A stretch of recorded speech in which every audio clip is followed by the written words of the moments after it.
ভারত রাজি থাকলে কাশ্মীর সমস্যা এবং পানি নিরাপত্তা সহ দুই দেশের মধ্যে চলমান বিরোধ নিরসনে আলোচনা করতে পাকিস্তান প্রস্তুত বলে জানিয়েছেন পাকিস্তানের প্রধানমন্ত্রী শাহবাজ শরীফ। গতকাল সোমবার ইরান সফরে গিয়ে তিনি এসব কথা বলেন। পাকিস্তানের সংবাদ মাধ্যম ডন জানিয়েছে, প্রধানমন্ত্রী শাহবাজ শরীফ এখন ইরান সফরে রয়েছেন।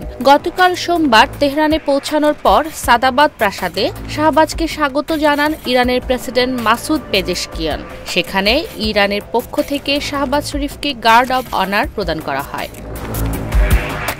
দুই নেতা বৈঠকের পর একটি যৌথ সংবাদ সম্মেলন করেন। সংবাদ সম্মেলনে শাহবাজ বলেন, দুই দেশের প্রতিনিধি দলের মধ্যে খুবই ফলপ্রসূ এবং কার্যকর বৈঠক হয়েছে, যা আমাদের পারস্পরিক স্বার্থ এবং সহযোগিতার সকল ক্ষেত্রকে অন্তর্ভুক্ত করেছে।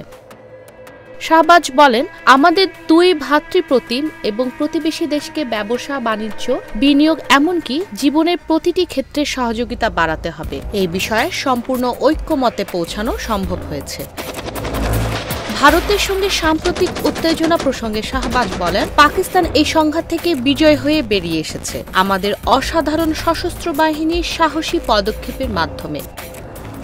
শাহবাজ আরও বলেন, আমরা শান্তি চেয়েছিলাম, আমরা শান্তি চাই এবং আমরা আলোচনার মাধ্যমে এই অঞ্চলে শান্তির জন্য কাজ করব। কাশ্মীর সমস্যা সহ আমাদের অমীমাংসিত বিষয়গুলো সমাধানের জন্য আলোচনা চালিয়ে যাব, জাতিসংঘ নিরাপত্তা পরিষদের গৃহীত প্রস্তাব অনুযায়ী, এমনকি 1954 সালের ভারতীয় লোকসভার প্রস্তাব অনুসারে। পাকিস্তানের প্রধানমন্ত্রী বলেন, আমরা আমাদের প্রতিবেশীর সঙ্গে শান্তির স্বার্থে পানি সংক্রান্ত বিষয়ে আলোচনা করতে প্রস্তুত।